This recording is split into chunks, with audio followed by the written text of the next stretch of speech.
Season 3 of Outlander charted the fateful Battle of Culloden after Jamie Fraser, played by Sam Heughan, and Claire Fraser, Katrina Balfe, failed to change the course of history and thwart Bonnie Prince Charlie's, Andrew Gower, ambitions for the British throne.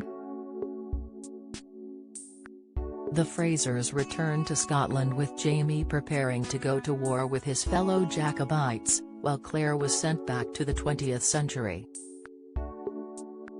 The general perception of Culloden in both the Outlander novels by American author Diana Gabaldon and the Starz TV series was the Jacobite rebellion was doomed from the outset. Was the Battle of Culloden accurate in Outlander? However, Professor Pittock has said this view of the Jacobite cause is an outdated one. The academic said, "What I would say is that I'm aware there's a negative depiction of Charles Edward Stuart and the Jacobites in Outlander." He went on to say, "A lot of criticism that's come Outlander's way is because there is a view that the Jacobite cause is doomed and ultimately it's a dead end, and that's regarded by historians of the period as a bit of an old-fashioned view. The idea that Charles Edward Stuart and the Jacobite leadership are deceiving honest, decent Scots like Jamie Fraser or whoever to follow them is a very old-fashioned view." Why was Season 6 of Outlander so short? Outlander Season 6 wrapped in June, but some fans of the Starz series are curious to know why the current outing was so short. Express.co.uk has the lowdown. "It's kind of the view which was popular 60 or 70 years ago but isn't really held to now, so I think that's the issue." Professor Pittock also said of the portrayal, "Outlander's actual interest in the Jacobite cause as a cause isn't a positive one. Jacobitism isn't depicted positively, and I think there are a lot of things there that Jacobite historians would take issue with while recognizing it's been good for the profile of Jacobitism generally."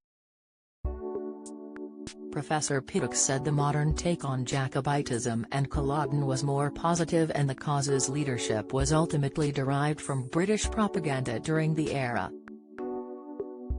He said there was a lot of enthusiasm and volunteers to the rebellion, and people came from the East Coast boroughs and small towns of Scotland rather than the Highlands as some may think given the depiction in Outlander. Professor Pittock explained, "So, really we're looking at a political movement which didn't succeed, and therefore people can say political movements that didn't succeed are doomed to fail, but actually had some chance of succeeding. It was certainly the view of those that hated it and feared it at the time as having a real chance of succeeding." He said the rebellion was viewed at the time in some quarters as a major political threat to the development of the British Empire and the United Kingdom because the victory of the Stuarts would have established 3 separate states ruled by a single king. On whether Jacobitism led to the destruction of Highland culture, Professor Pittock said this was a small and partial view, adding this way of life was already in a process of dissolution. In fact, the Jacobite cause was much bigger than just protecting Highland culture, and the horizons of the movement were far wider than this narrow scope. Professor Pittock said Outlander also had parallels to the novels of American author William Faulkner with the notion of the Jacobite South with rebels heading for a fresh start in the New World after Culloden. Addressing the show and the novel's impact generally, he said, "There is no doubt there's more interest in the Jacobites thanks to Outlander from the screenings over the last decade, no question about that. I think it's very clear to be seen in tourism to Scotland, obviously interrupted by the pandemic in certain cases." He added, "So, yes, it's had an impact in terms of tourism, in terms of the Jacobite period, and both those things are positive." He also warned historians to take Outlander with a pinch of salt given it features time travel and was a work of fiction rather than trying to discern if it was historically accurate.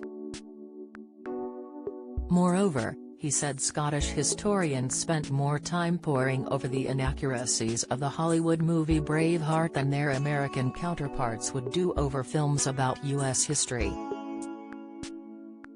Outlander Season 7 will air later this year and Seasons 1 to 6 are streaming on Lionsgate Plus now.